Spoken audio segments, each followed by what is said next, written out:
ഈശോ മിശിഹായ്ക്ക് സ്തുതിയായിരിക്കട്ടെ. ഈശ്വരത്തെ സ്നേഹിക്കപ്പെട്ട സഹോദരരെ, ആഭ്യന്തര കർമ്മീയ ആത്മീയതയുടെ 226 സെഷനാണല്ലോ ഇത്. 6ാം സദനത്തെ കുറിച്ചുള്ള 66ാമത്തെ വിചിന്തനം. Hallelujah, hallelujah. ഈ വിചിന്തനം നമ്മൾ 6ാം സദനത്തെ കുറിച്ചുള്ള ഒരു സംഗ്രഹമായിട്ടാണ് നമ്മൾ കാണുന്നത്. 6ാം സദനത്തിൽ നമ്മൾ കണ്ട കാര്യങ്ങളെല്ലാം നമുക്ക് പെട്ടെന്നൊന്ന് ഓർമ്മിക്കാം. 11 അധ്യായങ്ങളാണല്ലോ 6ാം സദനത്തില് അമദ്രേസ്യ ഉപയോഗിച്ചിരിക്കുന്നത്. മറ്റെല്ലാ സദനങ്ങളെക്കാളും കൂടുതൽ സമയമെടുത്ത് വിശദമായിട്ട് അമദ്രേസ്യ വിവരിച്ചിരിക്കുന്നത് 6ാമത്തെ സദനമാണ്. 1ാം സദനത്തിൽ 2 അധ്യായങ്ങളെ ഉണ്ടായിരുന്നത് 17 പേജ്. 2ാം സദനത്തെ കുറിച്ച് 1 അധ്യായമേ ഉണ്ടായിരുന്നു, 9 പേജിന്റെ പ്രതിപാദനം. 3ാം സദനത്തെ കുറിച്ച് 2 അധ്യായങ്ങളായിരുന്നു, 16 പേജ് അമദ്രേസ്യ ഉപയോഗിച്ചിരിക്കുന്നത്. 4ാം സദനത്തെ കുറിച്ച് 3 അധ്യായങ്ങളായിരുന്നു, 25 പേജ് അവിടെ ഉണ്ടായിരുന്നു. 5ാം സദനത്തെ കുറിച്ചാകട്ടെ 4 അധ്യായങ്ങളും 31 പേജുകളുമായിരുന്നു. 6ാം സദനത്തെ കുറിച്ച് 11 അധ്യായങ്ങൾ അമദ്രേസ്യ 84 പേജുകളാണ് ഉപയോഗിച്ചിരിക്കുന്നത്. ഇനി അടുത്തത് 7ാമത്തെ സദനത്തിന് 4 അധ്യായങ്ങൾ അമദ്രേസ്യ വിനിയോഗിക്കുന്നത് 20 പേജുകളും. Hallelujah, hallelujah. അമദ്രേസ്യ വലിയ പ്രാധാന്യം ഈ ഒരു 6ാം സദനത്തെ കുറിച്ചുള്ള വിവരണത്തിന് നൽകിയിരിക്കുന്നു എന്ന് നമുക്ക് ശ്രദ്ധിക്കാനായിട്ട് സാധിക്കുകയാണ്. 1ാമത്തെ അധ്യായം ഉന്നതമായ ദാനങ്ങളും ഉഗ്രമായ ക്ലേശങ്ങളും എന്ന് പറയുന്ന ഹെഡിങ്ങില് 15 ഖണ്ഡങ്ങളിലാണ് അമദ്രേസ്യ കാര്യങ്ങൾ വിവരിച്ചത്. മുറിവേറ്റ വധു മണവാളനുമായിട്ട് ഒന്നുചേരാനുള്ള തീവ്രമായ ആഗ്രഹം കൊണ്ട് ഞെരുങ്ങുന്നതിനെ കുറിച്ച് പറഞ്ഞുകൊണ്ട് ആരംഭിച്ചു. അതിനെതിരെയുള്ള പരിഹാസത്തിന്റെ സ്വരങ്ങള്, ചിലരുടെ പ്രശംസയുടെ വാക്കുകൾ ഉണ്ടാകുന്ന ഭാരം, അതിന്റെ കൂട്ടത്തില് രോഗക്ലേശങ്ങളുടെ പ്രഹരങ്ങള്, ഇരുണ്ട രാത്രിയുടെ അനുഭവം, പ്രാർത്ഥിക്കാൻ പോലും മേലാത്ത പോലെയുള്ള അനുഭവങ്ങള്, കുമ്പസാരക്കാരുടെ ഭാഗത്ത് തെറ്റിദ്ധാരണകള്, അങ്ങനെ എല്ലാം ഉള്ള ക്ലേശങ്ങൾ ഒരു വശത്ത്. മറുവശത്ത് വലിയൊരു ആശ്വാസ സ്വരം ഇടയ്ക്കിടയ്ക്ക് തമ്പുരാൻ തരും. ഒറ്റ വാക്കുകൊണ്ട് എല്ലാ സംഖ്യയും മാറുന്ന രീതിയിലുള്ള ഒരു കൃപാവര സ്പർശനം കിട്ടും എന്ന് അമദ്രേസ്യ ആദ്യത്തിൽ പറയുകയായിരുന്നു. 2ാമത്തെ അധ്യായം ആശങ്കയ്ക്ക് അതീതമായ ഉന്നത ദാനങ്ങളെ കുറിച്ചുള്ള വിവരണങ്ങളെ അമദ്രേസ്യ പ്രവേശിക്കുകയാണ്. അവിടെ ഊഹാതീതമായ ക്ഷതങ്ങള്, പ്രഹരങ്ങള്, പക്ഷെ മനോജ്ഞമാണ്. വളരെ രമ്യമായ മുറിവുകൾ ഏൽക്കുന്ന ഒരു അനുഭവത്തെ കുറിച്ച് അമദ്രേസ്യ പറയുകയാണ്. അത് പിശാചിന്റെ വഞ്ചനയോ സ്വന്തം ചിന്തകരുടെ ഭാവനയുടെ സ്വാധീനമോ അല്ല, ഒരു വഞ്ചന അതീത അനുഭവമാണിത്. ഭദ്രതയുള്ള ഒരു അനുഭവം തന്നെയാണ്. അപ്പൊ അങ്ങനെയുള്ള ആശങ്ക ഒന്നും പിശാചിന്റെയാണ്, സ്വന്തമാണ് ആശങ്ക ഒന്നും കൂടാതെ നമുക്ക് പ്രാപിക്കാവുന്ന ഉന്നത ദാനങ്ങളാണ് വരാൻ പോകുന്നത് ഈ ഒരു സ്റ്റേജില് എന്ന് പറഞ്ഞ അധ്യായം അമദ്രേസ്യ ഉപസംഹരിച്ചു. 3ാമത്തെ അധ്യായത്തിലേക്ക് വരുമ്പോഴേക്കും ദൈവിക അരുളപ്പാടുകൾ എന്നൊരു ഹെഡിങ്ങാണ് നമ്മൾ കണ്ടത്. അരുളപ്പാടുകൾ തന്നെ പല രീതിയിലുണ്ട്. അത് ദൈവത്തിൻ്റെതാകാം, പിശാചിൻ്റെതാകാം, സ്വന്തം താല്പര്യങ്ങളാകാം, സ്വന്തം ഭാവനയാകാം. അങ്ങനെയൊക്കെ പറഞ്ഞിട്ട് ദൈവികമെങ്കിലും അതിനുള്ള ലക്ഷണങ്ങൾ എന്താണ്, വ്യാജമായിട്ടുള്ളതാണെങ്കിൽ അതിന്റെ ലക്ഷണങ്ങൾ എന്താണ്, പിശാച് വരുത്തുന്നതിന്റെ സൂചന എന്താണ്, ലക്ഷണം എന്താണ് എന്നൊക്കെ പറഞ്ഞിട്ട് കുമ്പസാരക്കാരൻ വഴിയുടെ വ്യക്തത എടുക്കാനായിട്ട് ശ്രദ്ധിക്കണം എന്ന് പറഞ്ഞിട്ട് ഈ ദർശനങ്ങൾ പലതും ബൗദ്ധിക മേഖലയിലുള്ളതാണ്. എളിമയുടെ സാന്നിധ്യമാണ്, അത് ദൈവികമാണ് എന്നുള്ളതിന്റെ ഒരു ഉറപ്പുള്ള അടയാളം എന്ന് പറഞ്ഞു വെക്കുകയാണ്. 4ാമത്തെ അധ്യായത്തില് ആനന്ദ പാരവശ്യം, ഹർഷോന്മാദം, മൂർച്ച 3 വാക്കുകൾ ഉപയോഗിച്ചുകൊണ്ട് ഒരൊറ്റ അനുഭവത്തിൽ തന്നെ അമദ്രേസ്യ പങ്കുവെക്കുന്നത്. ഹർഷോന്മാദം, അതിനകത്ത് തന്നെ യഥാർത്ഥവും അയഥാർത്ഥവുമായ ഹർഷോന്മാദ അനുഭവങ്ങളുണ്ട്, ദർശന അനുഭവമുണ്ട്. ഹോറബില് മോശ മുൾപ്പുറപ്പ് കത്തിയിരുന്ന അനുഭവം ഉണ്ടായപ്പോ തന്നെ അത് ദൈവം ആണ് എന്ന് മോശയ്ക്ക് വളരെ വ്യക്തമായി ബോധ്യം കിട്ടി എന്ന് പറയുന്ന പോലെ ഹർഷോന്മാദ ദർശന അനുഭവത്തിന് ആനന്ദപരവശം ഉണ്ടാകുന്നിടത്ത് ദൈവരാജ്യ രഹസ്യങ്ങൾ കൃത്യമായിട്ട് ഉള്ളിൽ കിട്ടും, സംഖ്യയ്ക്ക് അതീതമായ രീതിയിൽ എന്ന് പറഞ്ഞുകൊണ്ട് 1ാമത്തെ ഒരു വിശേഷ ആത്മീയ അനുഭവം 6ാം സദനത്തില് ദൈവം അനുവദിക്കുന്നത് ഹർഷോന്മാദം നമുക്ക് വിവരിക്കുകയാണ്. 5ാമത്തെ അധ്യായത്തില് ആത്മാവിന്റെ ഉദ്ഗമനം എന്ന് പറയുന്ന മറ്റൊരു ഹർഷോന്മാദ അനുഭവത്തെ അമദ്രേസ്യ പറയുന്നത് കാന്തം ആകർഷിക്കും ഒരു വൈക്കോൽ തുരുമ്പ് പൊങ്ങിപ്പോകുന്ന പോലെ വലിയ തിരമാലയിൽ ചെറിയ വള്ളം എടുത്ത് എറിയപ്പെടുന്ന പോലെ ഇങ്ങനെയുള്ള ഒരു വലിയ ഹർഷോന്മാദ അനുഭവം നമ്മുടെ ഉള്ളിൽ ദൈവം ചിലപ്പോൾ അനുവദിച്ചെന്ന് വരും ഈ ഒരു ഘട്ടത്തിന് എന്ന് പറയുകയാണ്. എന്നിട്ട് അത് കിട്ടിക്കഴിയുമ്പോൾ അതിനെന്ത് പ്രതിപതിയാണ്, എന്ത് നന്മയാണ് ദൈവത്തോട് കാണിക്കുക ഇത് ചിന്തിക്കുമ്പോൾ നമ്മുടെ നിസ്സാരത മനസ്സിലാക്കിയിട്ട് വലിയൊരു വിഷാദ അനുഭവം ഉണ്ടാവാം. അതിന്റെ പ്രതിപതി വിഷാദത്തിനുള്ളത് ഈശോയുടെ തന്നെ പരിഹാര യോഗ്യതകളെ ദൈവത്തിന്റെ പക്കല് സമർപ്പിക്കുക എന്നത് മാത്രമാണ് എന്ന് നമ്മൾ സൂചിപ്പിക്കുന്നുണ്ട്. ഇതിന്റെ ഫലങ്ങള് ദൈവത്തെക്കുറിച്ച് സ്വർഗത്തെക്കുറിച്ചുള്ള ആഴപ്പെട്ട അവഗാഹം കിട്ടുന്നു, മുൻ അറിവ് കിട്ടുന്നു. വിശുദ്ധരെയൊക്കെ വളരെ അടുത്ത് പരിചയമുള്ളവരെ എന്ന പോലെ പെട്ടെന്ന് അവരോട് വളരെ അടുപ്പം അനുഭവപ്പെടുന്നു. അങ്ങനെയൊക്കെയുള്ള ഫലങ്ങൾ ഉണ്ടാവും.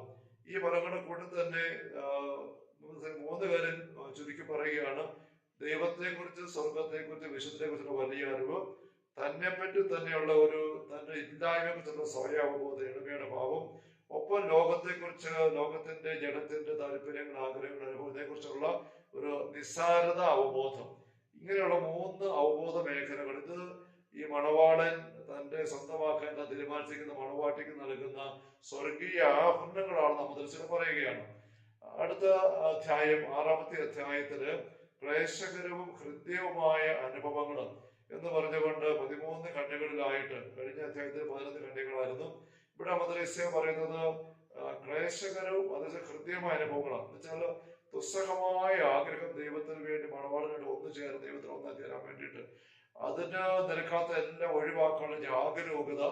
അപ്പൊ അതിനു വേണ്ടിയിട്ട് ഏകാന്തതയിലേക്ക് പാഞ്ഞു പോകാനുള്ള വലിയ ആഗ്രഹം, അതേസമയം നഷ്ടപ്പെട്ടു പോകുമോ എന്നുള്ളൊരു ഭീരുത്വ അനുഭവം, ഇത് കിട്ടാതെ വരുമ്പോൾ കണ്ണുനീരിന്റെ അനുഭവം, ഇതെല്ലാം കൂടെ കൂടിയിട്ട് വരിക എന്ന് പറഞ്ഞിട്ട് 3-ാമത്തെ ഒരു വിശേഷ അനുഗ്രഹം ഈ 6-ാം സദനത്തിൽ ദൈവം അനുവദിക്കുന്നത് അമദ്രസ്യ പറയുന്ന ഒരു പ്രഹർഷ അനുഭവം എന്ന് വെച്ചാൽ പെട്ടെന്ന് ഒരു സ്തുതിപ്പിന്റെ ഉന്മത്തത വന്ന് കയറുന്നു. ഒരു മത്സരബോധ പരിഗണന ഒന്നുമില്ലാതെ ദൈവത്തെ സ്തുതിക്കാതിരിക്കാൻ മേലാത്ത ഒരു അനുഭവം വന്നിട്ട് എല്ലാവരെയും കൂട്ടി, ലോകം മുഴുവൻ ദൈവത്തെ സ്തുതിക്കണം എന്നുള്ള ആഗ്രഹം കൊണ്ട് നിറഞ്ഞിട്ട് എല്ലാവരെയും കൂട്ടി സ്തുതിക്കാൻ തോന്നി പോകും. നമ്മൾ വരുമ്പോൾ നിങ്ങളെ കൂടി സ്തുതിക്കണം. അങ്ങനെ സഹോദരന്മാർ നമ്മുടെ സമൂഹത്തിൽ ഉണ്ടാകുമ്പോഴും നമ്മൾ പറയുകയാണ്. ദാനിയേലൊക്കെ പ്രപഞ്ചം മുഴുവനും വിളിച്ചുകൊണ്ട് സ്തുതിക്കുന്നതായിട്ട് നമ്മൾ ദാനിയേൽ കാണുന്ന പോലെ തന്നെ ഹർഷോന്മാദ സ്തുതിപ്പിന്റെ അനുഭവമാണ്.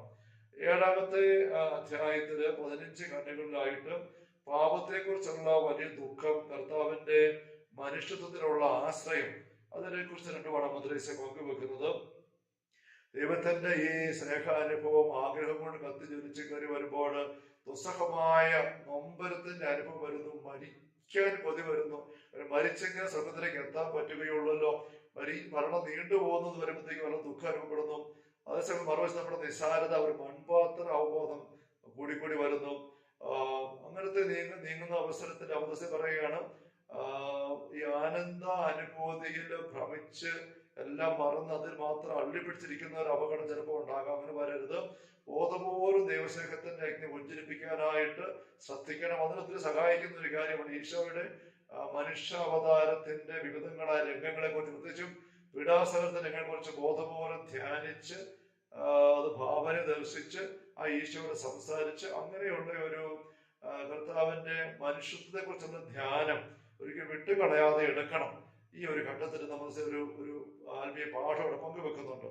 8-ാമത്തെ അധ്യായത്തില് 10 ഖണ്ഡികളിലായിട്ട് ഭൗതിക ദർശനങ്ങളെ കുറിച്ച് പറയുകയാണ്. 4-ാമത്തെ ഒരു വിശേഷ അനുഭവമാണിത്. ശക്തമായ ദൈവ സാന്നിധ്യത്തിന്റെ ഒരു ഭൗതിക അനുഭവം. ഭൗതിക ദർശനം നമ്മൾ പറയുന്നത് അത് കണ്ണുകൊണ്ട് കാണുന്നതല്ല, ഭാവന ദർശനമല്ല, അത് മിഥ്യയല്ല, അത് കിട്ടുന്നയാൾക്ക് നല്ല ഉറപ്പാണ് ദൈവം തന്റെ അടുത്തുണ്ട്. അത് എങ്ങനെയാ അറിയുന്ന ചോദിച്ചാൽ പറയാൻ പറ്റിയല്ലോ. അതിന്റെ വ്യക്തമായ ഫലങ്ങൾ അമദ്രസ്യത്തിൽ 10-12 അവിടെ വിശദീകരിക്കുന്നുണ്ട്. നമ്മൾ ശ്രദ്ധിച്ചതാണല്ലോ. അങ്ങനത്തെ ഒരു അനുഭവം തരാനാണ് പിശാചിന് സാധിക്കുകയില്ല എന്ന് നമ്മൾ ഉറപ്പ് തരികയാണ്.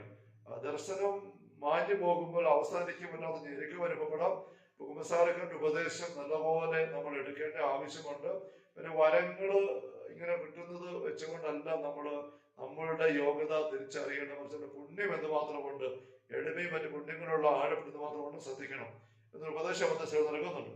അപ്പം ശക്തമായ ദൈവസാന്നിധ്യത്തിന്റെ അനുഭവം, ദൈവം കൂടെയുള്ള അനുഭവം, നമ്മൾ സംഘത്തിന് 16 കാണുന്ന കർത്താവിന്റെ വലതുവശത്തുണ്ട് എന്ന് പറയുന്ന അനുഭവം, അങ്ങനത്തെ ഒരു പ്രത്യേകമായ ആത്മീയ അനുഭവം ഈ 6 സ്ഥലത്ത് നൽകുന്നുണ്ട്. പറയുന്നത് 4-ാമത്തെ അനുഭവത്തിൽ പറയുന്നതാണ്. വീണ്ടും 9-ാമത്തെ അധ്യായത്തിലേക്ക് വരുമ്പോൾ ഭാവന ദർശനങ്ങളെ കുറിച്ചാണ് പറയുന്നത്. 18 കണ്ണികളാണ് അത് വിശദീകരിച്ചത്. സാധാ ഭാവന ദർശനങ്ങള് സാധാരണ ആർക്കും ഉണ്ടാവാം. അത് നമ്മുടെ തന്നെ ഒരു സങ്കല്പത്തിന്റെയും ബുദ്ധിയുടെ മന്ദിപ്പിന്റെ ഫലമായിട്ടുണ്ടാകാൻ തിരിച്ചറിയണം. ഇതൊരു അചഞ്ചല അനുഭവമാണ്. നമസ്തേ പറയുകയാണ്, 5-ാമത്തെ ഒരു അനുഭവം പെട്ടെന്നുണ്ടാകുന്ന ഒരു സമഗ്ര ദർശന അനുഭവം പെട്ടെന്നുണ്ടാകുന്നത്. ഉദാഹരണം മദ്രസ പറയുന്നത് ഡമാസ്കസിലേക്കുള്ള പാതയിൽ സാവൂളിനുണ്ടായ ഒരു അനുഭവം പോലെയാണ്. ഇങ്ങനത്തെ അനുഭവം ഉണ്ടാകുമ്പോൾ ഒരു ആത്മീയ നേതാവ് ആവശ്യമാണ്.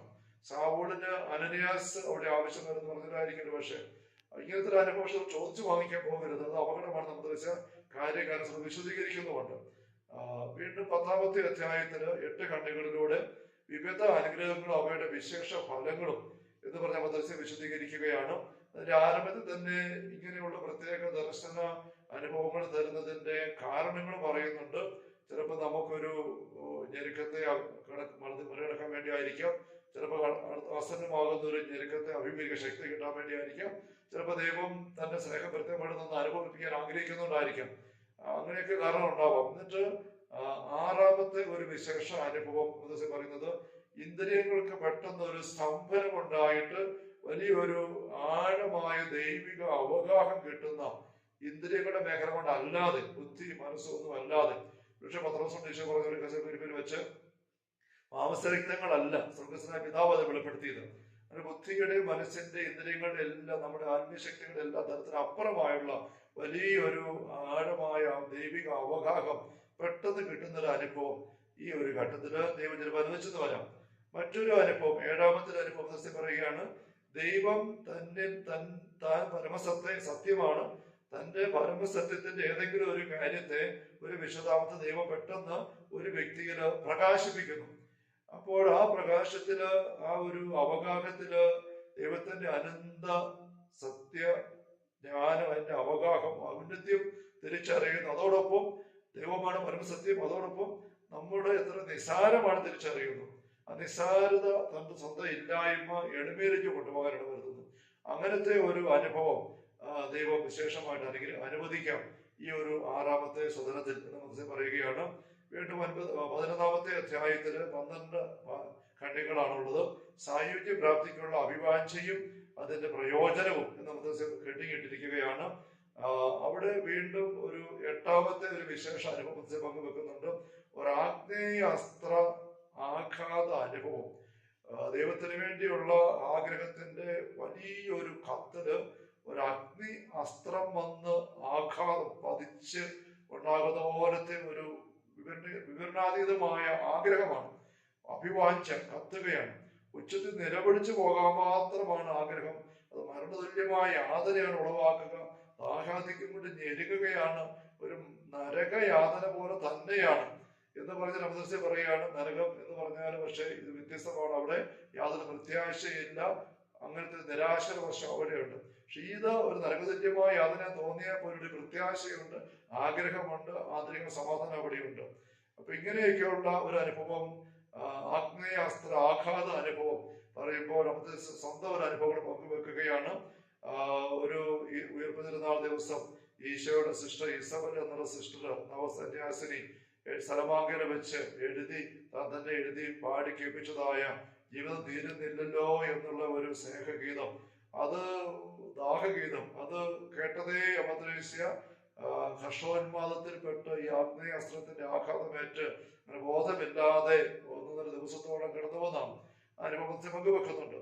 എങ്ങനെയുള്ള ഒരു ആത്മീയ അനുഭവങ്ങൾ തരുമ്പോൾ ഞെരുക്കമുണ്ടെങ്കിൽ അതുവഴി ഉണ്ടാകുന്ന അനുഭവങ്ങൾ, നല്ല ഫലങ്ങൾ എന്തുമാത്രം നമുക്ക് പറയുന്നു. അവസാനം മദ്രസ്യ 11-ാം അധ്യായം അവസാനിപ്പിക്കുന്നത്, അല്ലെങ്കിൽ 6-ാം സ്ഥാനത്തെ കുറിച്ചുള്ള വിചിന്തനം അവസാനിപ്പിക്കുന്നത്, ഇങ്ങനെയുള്ള കാര്യങ്ങൾ നമുക്ക് ക്ലേശകരമാണ്, ഒത്തിരി ധീരത ആവശ്യമുണ്ട്, പക്ഷെ നമുക്കത് സാധിക്കും. ദൈവപുത്രന്മാരെ പോലെ ഞങ്ങൾക്ക് കഴിയും എന്നല്ലേ വേണം നമ്മൾ പറയാനായിട്ട്. കാരണം ദൈവം നമ്മളെ സഹായിക്കും, വിശുദ്ധ നമ്മൾ താങ്ങിക്കൊള്ളും. അപ്പൊ അങ്ങനെ ദൈവസഹായത്തിൽ നമ്മൾ വിജയിച്ച് കയറി വരുമെന്നൊരു പ്രത്യാശ. അപ്പോൾ 6-ാം സദനത്തില് വിവാഹ നിശ്ചയത്തിന്റെ ഒരു ഘട്ടമാണ്. വിവാഹ വാഗ്ദാനം നടത്തിയിരിക്കുന്ന അനുഭവമാണ്. ആ ഒരു ഉപമ വെച്ച് ചിന്തിക്കുമ്പോൾ ഇനി വിവാഹത്തിലേക്ക് പ്രവേശിക്കാൻ മണമറയിൽ ഒന്നു ചേരാനുള്ള ആഗ്രഹം കൊണ്ട് ജ്വലിക്കുന്ന ഒരു വധു. നമ്മൾ ആദ്യം പറഞ്ഞതായ ഉദാഹരണം ഓർമ്മിക്കുന്നുണ്ടല്ലോ. ധ്യാനം കൂടാനായിട്ട് പോകുമ്പോൾ വീട്ടിൽ നിന്ന് ഇറങ്ങുന്നത് മുതൽ യാത്ര ചെയ്യുന്നു, ധ്യാനകേന്ദ്ര കോമ്പൗണ്ടിൽ വന്ന് ഇറങ്ങുന്നു, രജിസ്ട്രേഷനിൽ കയറുന്നു, പിന്നെ ധ്യാനം ആരംഭിക്കുന്നു, ധ്യാനത്തിന്റെ കാര്യങ്ങളും വചന പ്രഘോഷണവും പാട്ടുകളും ഇഷ്ടപ്പെടുന്നു, സ്തുതിപ്പിന്റെ അനുഭവം കിട്ടാൻ തുടങ്ങുന്നു, ഒരു നല്ല കുമ്പസാരവും ശുശ്രൂഷയ്ക്ക് വഴിയായിട്ട് ചില ആത്മീയ അനുഭവങ്ങൾ നല്ലപോലെ ബോധ്യപ്പെട്ട് കിട്ടി, അത് കത്തി ജ്വലിച്ചിട്ട് ആറാമത്തെ അതാണ്, എങ്ങനെ ആയാലും എന്ത് വില കൊടുത്താലും ഈ ഒരു ആത്മീയ അഭിഷേകത്തിൽ എനിക്ക് കത്തണം, ജ്വലിക്കണമെന്നുള്ള തീവ്രമായ ആഗ്രഹത്തിൽ ജ്വലിച്ച് അങ്ങനെ ധ്യാനത്തിന്റെ സമാപന ദിവസത്തിന്റെ തലേന്നാകുമ്പോഴേക്കും തീവ്രമായ ആഗ്രഹങ്ങൾ എല്ലാം മറന്ന് അഭിഷേകപ്പെടുത്തലിക്കാട്ട് കത്തി എരിഞ്ഞ് എല്ലാം മറന്ന് ഉപവാസം എടുത്ത് നിരന്തര പ്രാർത്ഥനയിൽ ആ ദിവസവും ചിലവഴി സായാഹ്നത്തിന് വേണ്ടി കാത്തിരിക്കുന്ന, ആരാധനയ്ക്ക് വേണ്ടി കാത്തിരിക്കുന്ന പോലത്തെ അനുഭവമാണ്. അതാണ് ഈ 6ാം സദനം. പിന്നെ 7ാം സദനം നമ്മൾ കണ്ടു, മദ്രസ പറഞ്ഞു വരുന്നത് വിവാഹത്തിലേക്ക് പ്രവേശിക്കുന്നു, ദൈവ സായുജ്യം മണവരെ പ്രവേശിക്കുന്നു. നമ്മൾ ധ്യാനത്തിന്റെ ആ ഉദാഹരണം പറഞ്ഞപ്പോൾ അഭിഷേക പ്രാർത്ഥന എല്ലാം പറഞ്ഞ് കയ്യൊപ്പ് സ്വീകരിച്ച് കത്തിച്ചൊലിച്ച് ദൈവത്തിന്റെ അഭിഷേകത്തിന്റെ അഗ്നിയിൽ കത്തി തീരുന്ന അനുഭവമാണ്, അതിലേക്ക് വരികയാണ്. അപ്പൊ ഇങ്ങനെയുള്ള വലിയ ആഗ്രഹവുമായിട്ട് നമ്മൾ കയറി വരുമ്പോൾ ഈ ഒരു സ്റ്റേജിൽ അവതരിച്ച പങ്കുവെച്ചെന്ന് ശ്രദ്ധിച്ചല്ലോ, 8 പ്രത്യേകമായ ആത്മീയ അനുഭവങ്ങൾ ഇവിടെ ദൈവം അനുവദിക്കാറുണ്ട്. എല്ലാവർക്കും വേണമെന്നില്ല, പക്ഷെ കിട്ടാം. ഒന്നും ഞാൻ ആ ലിസ്റ്റ് മാത്രം പറയുകയാണ്. ഹർഷോന്മാദത്തിന്റെ അനുഭവം ഒന്നാമത്തേത്. രണ്ടാമത്തേത് ആത്മാവിന്റെ പെട്ടെന്നുള്ള ഉദ്ഗമനം, പൊങ്ങിപ്പോകുന്ന ഒരു അനുഭവം.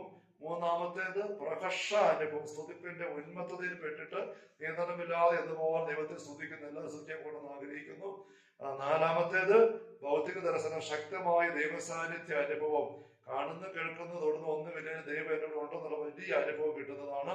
അഞ്ചാമത്തേത് പെട്ടെന്നുള്ള ഒരു സമഗ്ര ദർശനം ഉണ്ടാവുന്നു, സാവൂളിന് ഡമാസ്കസ് വഴി വെച്ച് കിട്ടിയതുപോലെ അങ്ങനത്തെ അനുഭവം.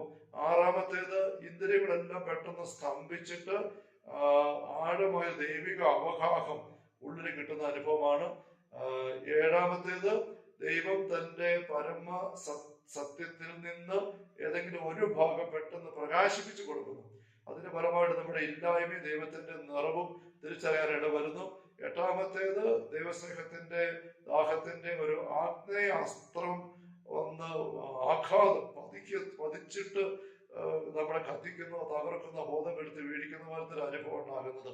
ഇങ്ങനെ 8 അനുഭവങ്ങള് അതിലേതെങ്കിലും ഒക്കെ ഒന്നോ വലുതോ ഒരു പക്ഷെ എല്ലാം ഒക്കെയോ അനുഭവിക്കുന്ന ഒരു തലത്തിലേക്കാണ് 6ാമത്തെ സ്ഥലത്തിൽ അതുപോലെ നമ്മൾ എത്തുക.